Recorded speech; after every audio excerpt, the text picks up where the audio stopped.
लोकसभा निवडणूक 2024च्या अनुषंगाने जिल्ह्यातील उदगीर तालुक्यातील डोंगर शेळकी तांडा, हकनाकवाडीसह ग्रामीण भागातील अवैध दारू हातभट्टी अड्ड्यावर राज्य उत्पादन शुल्क विभागाच्या एसएसटी आणि एफएसटी पथकांनी एकाच वेळी सोमवार दिनांक 22 एप्रिल 2024 रोजी धाडी टाकल्या।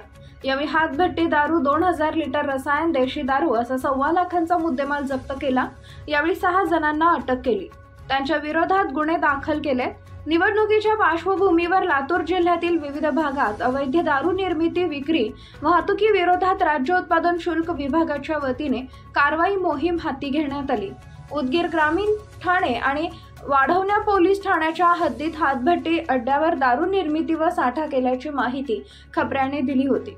या माहितीच्या आधारे एसएसटी आणि एफएसटी पथकांनी संयुक्तपणे उदगीर तालुक्यातील डोंगर शेळकी तांडा आणि हकनाकवाडी उदगीर ग्रामीण पोलीस ठाण्याच्या हद्दीतील इतर ठिकाणच्या दारू अड्ड्यांवर एकाच वेळी धाडी टाकल्या।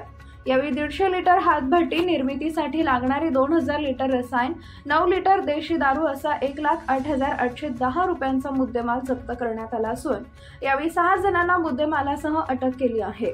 ही कारवाई नांदेड परिक्षेत्राचे उपायुक्त BH तडवी यांच्या आदेशानुसार लातूरचे अधीक्षक केशव राऊत यांच्या मार्गदर्शनाखाली उदगीर येथील निरीक्षक RM चाटे, दुय्यम निरीक्षक रोटे, AS घुगे, ND कचरे, SP Malge, MG Patil, RG Salgar, सहाय्यक दुय्यम निरीक्षक गणेश गोले, NT गुणाले, जवान JR पवार, A देशपांडे, उदगीर ग्रामीण पोलीस ठाण्याचे निरीक्षक अरविंद पवार, RK मुंडे, SC बनसोडे, संतोष शिंदे, नामदेव चौले, NN कुलकर्णी, वाढवणा पोलीस ठाण्याचे पोलीस उपनिरीक्षक मुरारी गायकवाड, SST पथकाचे प्रमुख अविनाश मारंवार, अभिषेक बिरादार यांच्या पथकाने केली।